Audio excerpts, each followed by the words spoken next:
Jumpin' In on Manx Radio. With Howard and Chris Kane. Hello. Good evening. And welcome.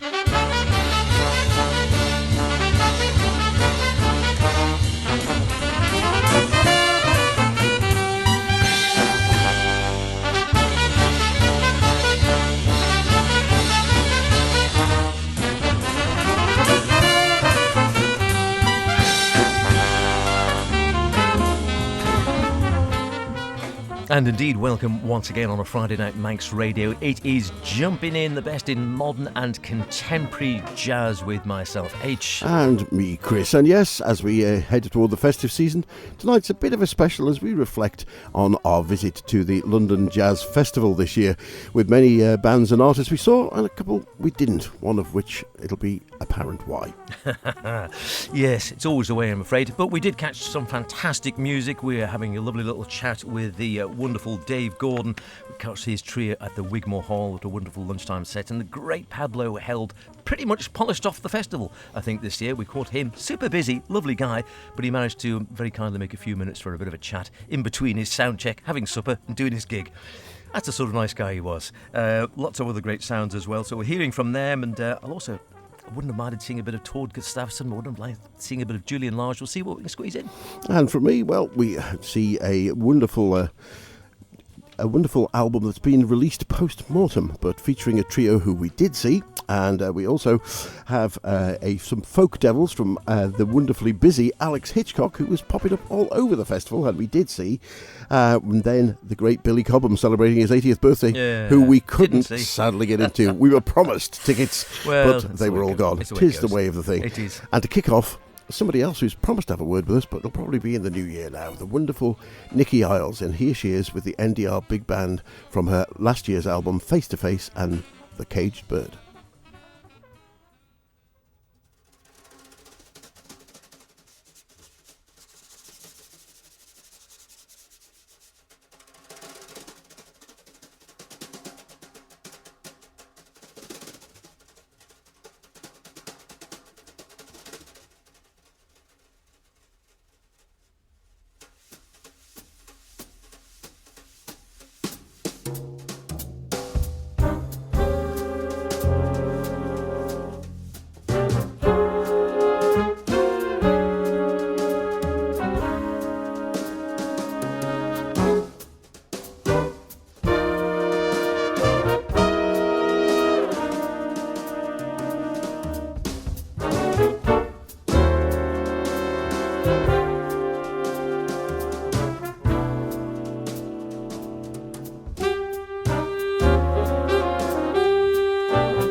wonderful NDR big band from Germany with Nikki Isles at the helm. She is a lovely lady. She's very, very modest and always sort of doesn't really blow her own trumpet. Hides a light under a bushel. She does hide a light under a bushel because she's such a talented composer and pianist, and has been on the show a number of times. We've been lucky to chat with her previously. She will be on to do an interview in the new year as well, but she talked about how lucky she had been to spend a year as composer in residence with the NDR Big Band, and we saw them at last year's LJF, which was a great concert and had a number of British names in amongst all the soloists, some of whom adept, only being notified that afternoon to play quite complex charts, as you could hear. This year, she had 2 sets at the Vortex in Dalston. Now, if you know the Vortex, it's a pretty tiny club, really, and by the time you put a 20-plus piece big band in there, you've taken up half of the space of the venue. Well, the 2 sets were... The first set was really, really popularly received and was crammed full of Nikki's students, because she's a teacher at the Royal Academy, and a lot of her jazz students were there. And because they didn't get turfed out, they all stayed for the second set too. So when we turned up for the later set, the place was already full before they opened the doors to let the people in. But an absolutely fantastic band and a great selection of material, a lot of which was new and hasn't been heard. And I would love to hope that there might be a recording with the British artists that she had there. It was a multi-generational band, as she described it, with the best of young and old of the British stars, including Emma Ravitz taking the solos quite often. And Nikki said herself, she referred to the band as a multi-generational band because she likes to have a band with both young and less young people. And when she said less young people, Karen Sharp, Mike Walker and Mark Nightingale all looked at their feet and fidgeted slightly. But if you know who I'm talking about, they're absolutely fantastic musicians, and age has got nothing at all to do with it. So we look forward with catching up with Nikki in the new year. Yes, indeed. Wonderful stuff. It is Jumping In, Chris and myself, H, and look back. First of a couple of look backs, I think, probably at this year's LJF, soon to be last year's LJF, good Lord. The London Jazz Festival 2024, held in November across the capital in, well, pretty much any venue you can imagine associated with jazz, and quite a few which aren't necessarily associated with jazz. Lots of paying gigs, lots of free gigs, and it's the free ones which you've got to keep your eye open for in many ways, because there's some cracking gigs going on, sometimes sailing under the radar somewhat compared to some of the big names out there. And one such was the Dave Gordon Trio, a lunchtime set in the hall, or at least in the reception area, or the hallway, whatever you want to call it, a lovely reception area at the Cadogan... Foyer, that's a good word. Foyer, yes. Of the Cadogan Hall. Going in where there's a bar area, you can get a drink and something to sit down. They book out very quickly. You're always squeezed somewhere or other, and it's chock-a-blocker, I must admit, for the Dave Gordon Trio. Dave, one of those incredible musicians, like Wynton Marsalis and Keith Jarrett, who swings happily between classical and jazz. A busy man, which is a good way to keep busy. He was playing music from his latest album, Pachyderm, with his trio, the Dave Gordon Trio, which does change from time to time, but quite often on the trio format. And we managed to grab a word with him after the gig before he went shooting off, probably for another gig. Let's hear a little bit from the album first before we hear what Dave has to say. This is the opener from the album, Il Filo.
A little bit of Il Filo, the opening track from the Pachyderm with the Dave Gordon Trio, and they were featuring that heavily during their gig at the Cadogan Hall lunchtime gig. Packed lunchtime gig it was as well, and most enjoyable at the London Jazz Festival 2024. After the gig, we managed to grab Dave before he shut off, possibly for another classical gig, who knows, and talked to him about the album and about the trio, and just began by saying the Pachyderm was heavily inspired by his late father.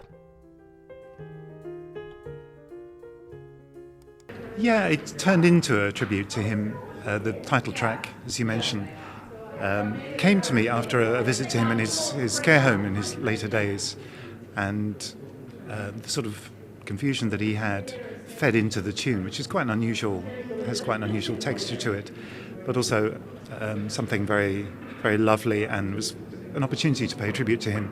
He was an amateur musician and kind of wise guy, and knew a lot of things, could remember a lot, which was also fed into the Pachyderm name.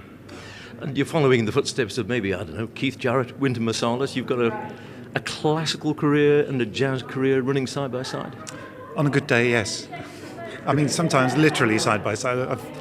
I have at least once dashed off after a classical concert to play at Ronnie Scott's, still in my finery, which is not ideal. But yeah, I think my aim has always been to try and bring the two things together. Because it's true, I played a harpsichord a lot in Baroque orchestras and so on. Play some classical music and tango and all sorts of other things, but jazz has been the thing that's run through the whole thing, and it's probably my first love. So not trying to bring those things together, but they often present themselves. So the second set that we played today, music of Gabriel Fauré, was just an opportunity to dwell a little bit on that music and to explore the harmonies and to see how the structures lend themselves to jazz. I think, obviously, we heard today that you're referencing Fauré, Scriabin, Bach as well. Clearly, the classical influences the jazz. Can the jazz influence your classical playing or not? Sure. Jazz musicians have a great sense of time, which, of course, one tries to bring and is kind of articulate very clearly. So those kind of things, it's a really good question. I mean, I suppose with the right kind of classical musicians who are very open to improvisation and so on, I get a lot of liberty with the music in those contexts. And I suppose classical improvisation is something that has interested me a lot. I've done a certain amount of teaching as well, so trying to bring improvisation, if not necessarily jazz, into classical practice. We found, of course, a lot of classical musician transferred into the jazz idiom with the MJQ, and we mentioned Keith Jarrett, of course, and lots of other players, and nearer to home, perhaps John Lord and his trio regularly explore the crossover. And we've heard music of this afternoon, Fauré. I was lucky enough to sing that Liberame solo with a choir last year, but very enjoyable. Question that struck me listening to it, because quite often Bach has been a great vehicle, obviously, for jazz, and Messiaen and other people like that, Debussy, of course. When you play some new classical music, or new to you to play, do you instantly find you're thinking of jazz harmonies at the same time when you're actually playing the score? Oh. I guess if we have that harmonic mindset, I mean, yeah, the mindset of a jazz musician inevitably sort of seeps into the music we play. I'm quite interested in separating things out as well. In other words, being careful not to cross over.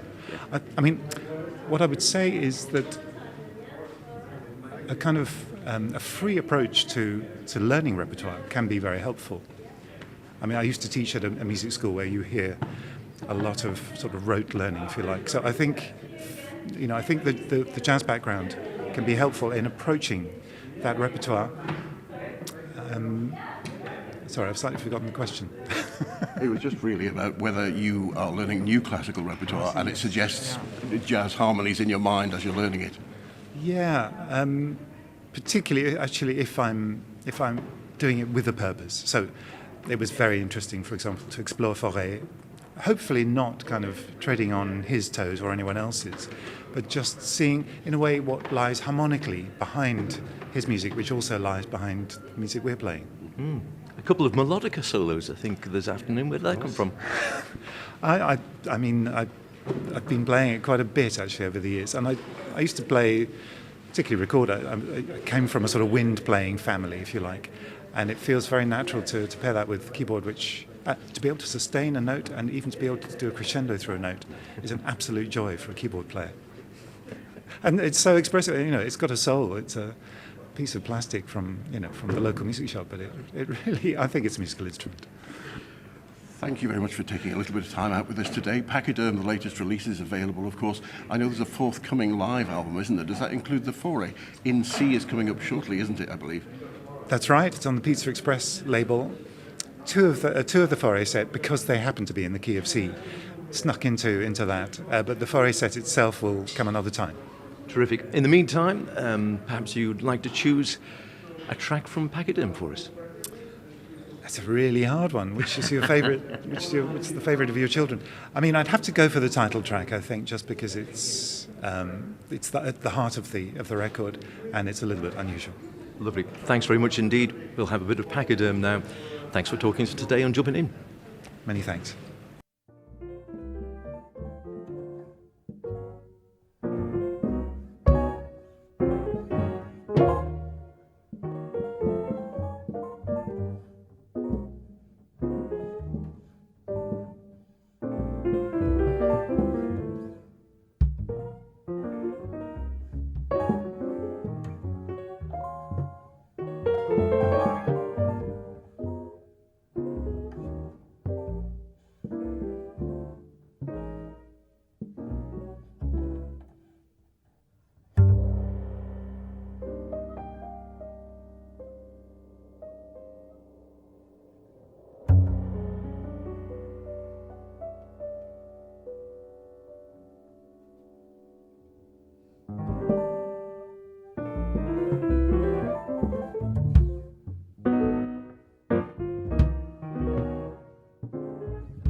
A complex piece. Again, you can hear that classical inspiration there. And an interesting piece. You sort of get the feeling of the pachyderm and both pachyderm as in elephant and pachyderm. He's talking about his dad who had an elephant-like memory and sort of remembered everything and memories of his dad there. It's, a lovely mix and fascinating to see him do that live as well. The Dave Gordon Trio, Dave on piano and melodica, interestingly, not on that track, but he often plays, as he did live, the melodica. I haven't seen one for ages. He just says he loves being able to play the sustain and everything, even though he says it's just a cheap bit of plastic in a way. He says, I think it's a proper musical instrument.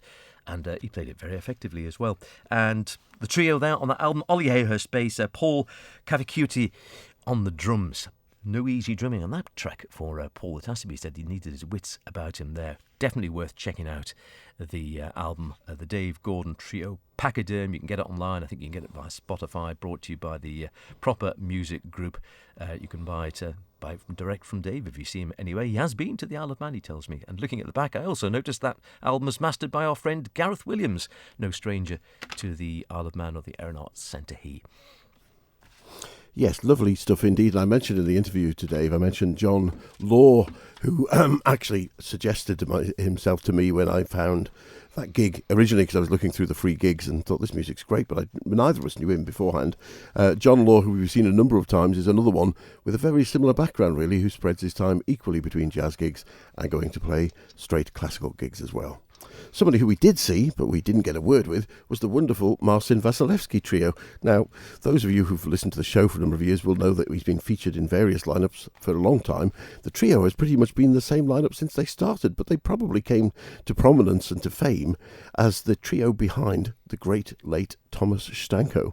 And we've had a bit of a treat with regards to Thomas, because recently released is a new album, September Night, on ECM, recorded at Munich's Muffethalle 20 years ago in September 2004, and this whole concert recording was previously unreleased, featuring obviously Thomas Stanko on trumpet, Marcin Wasilewski on piano, Slavomir Kurkiewicz on double bass, and Michel Miskowicz on the drums, the same trio that he was playing with when we saw him. Here's Euphorilla.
the wonderful Thomas Stanko on trumpet there playing Euphoria, taken from a new recording on ECM September night with Marcin Wasilewski Trio supporting him as he had done for many years, and it's still sounds fresh as paint today. We're very fortunate not only to have met Thomas on a couple of occasions and recorded an interview with him in almost exactly the same spot as in Dave, the same spot in the yeah. Cadogan Hall, yes, but also to have such a great recorded legacy. It's a fantastic album and well worth digging into.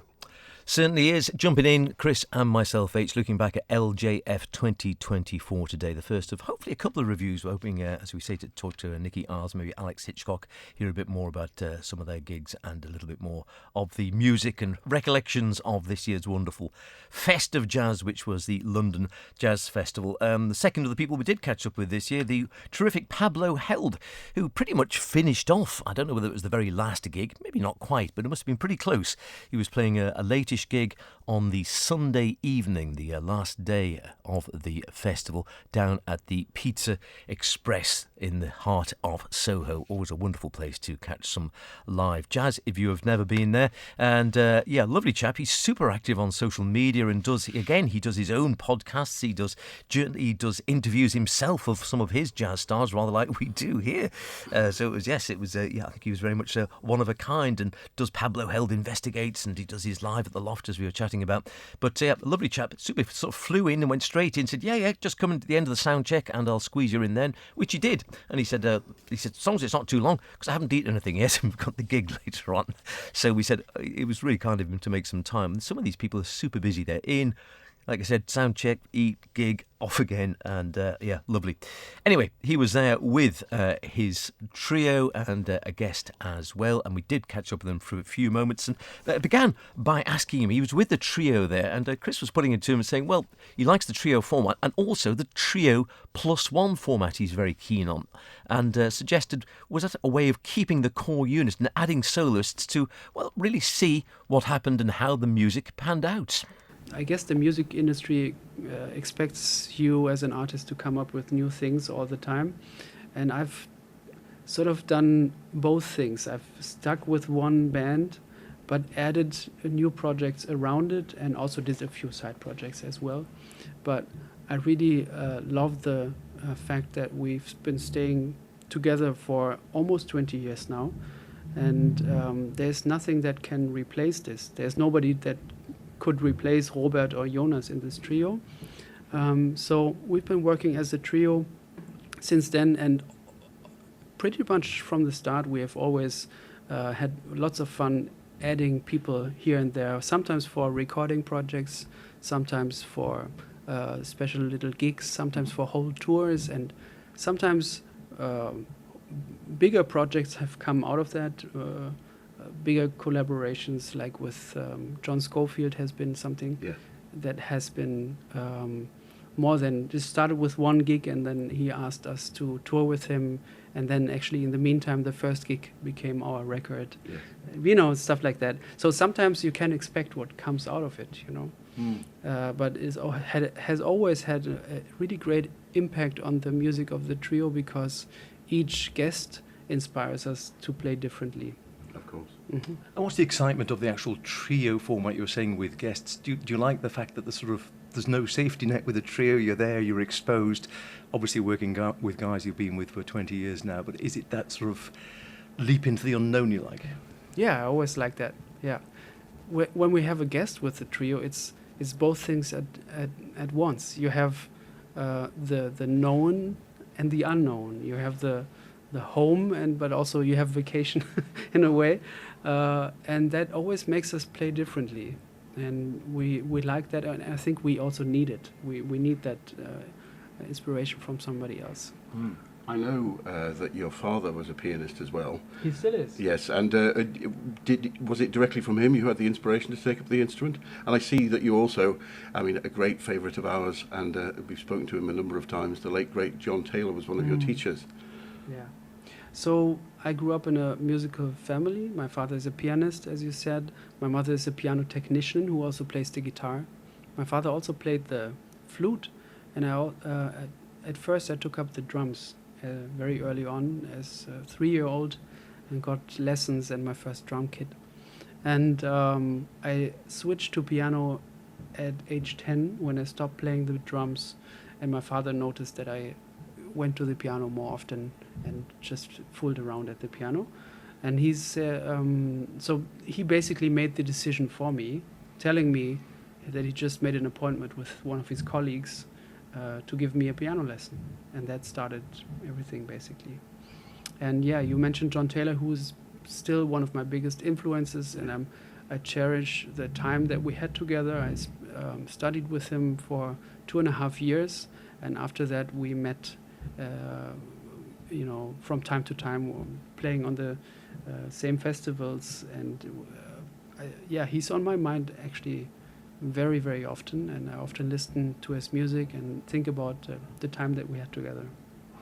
Tell us a little bit about, because obviously along with your straight trio, there's Pablo Held Meets, where you curate the series there in the loft. There's your own investigations, doing interviews. Mm-hmm. How did they come about? It's a mixture, like I said, music, journalism. It's a wide span.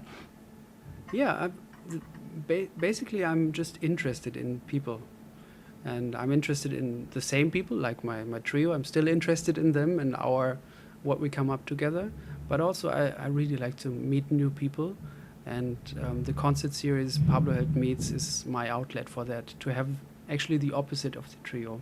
The trio is the intimate brotherhood, family-like relationship that we have. Mm-hmm. And the concert series is the exact opposite of that, like the first meeting, which really excites me, because I also love I think of it as an art form, putting together people, putting together a lineup, putting together a repertoire that comes from the inspiration of just the thinking of these characters, how they would sound together.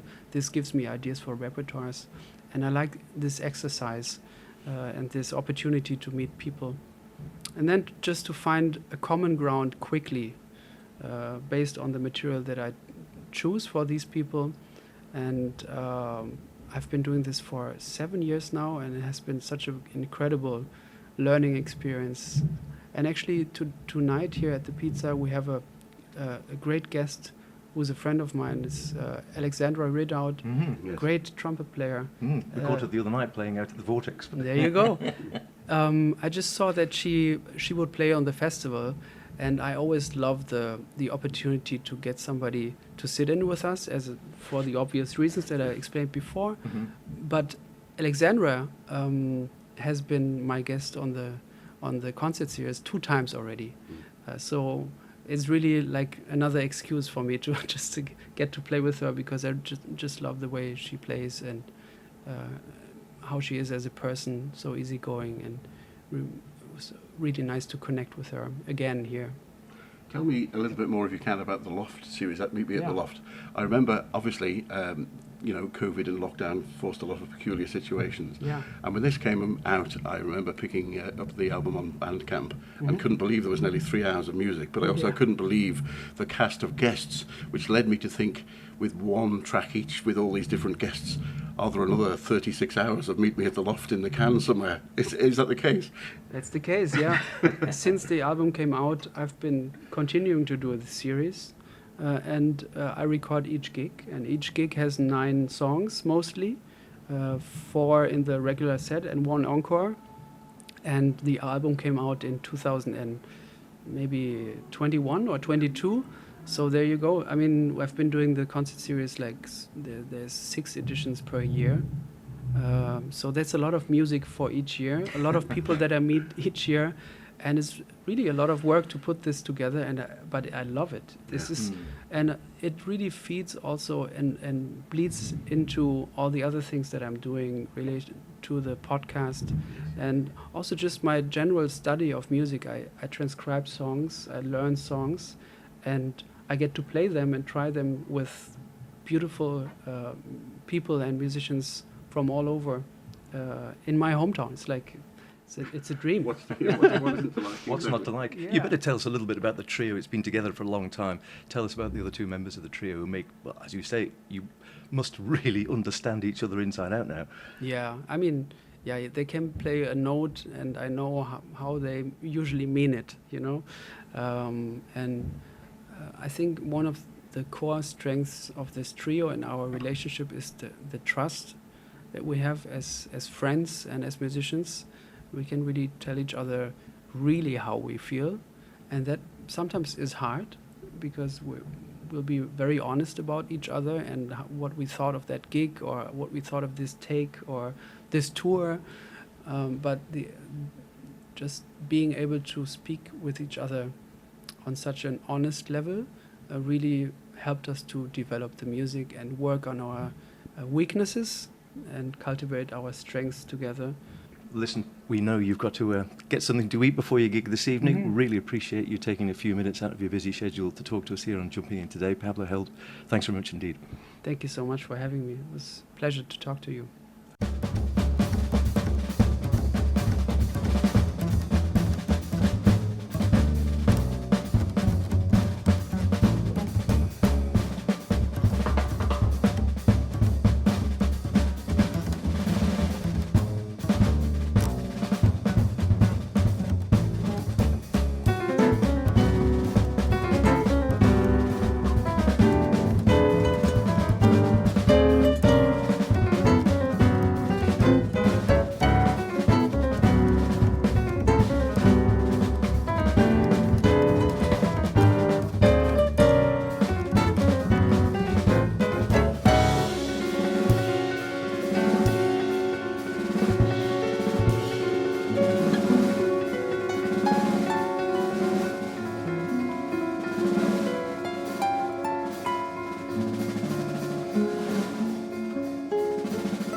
An example of Pablo Helb with a trio plus one.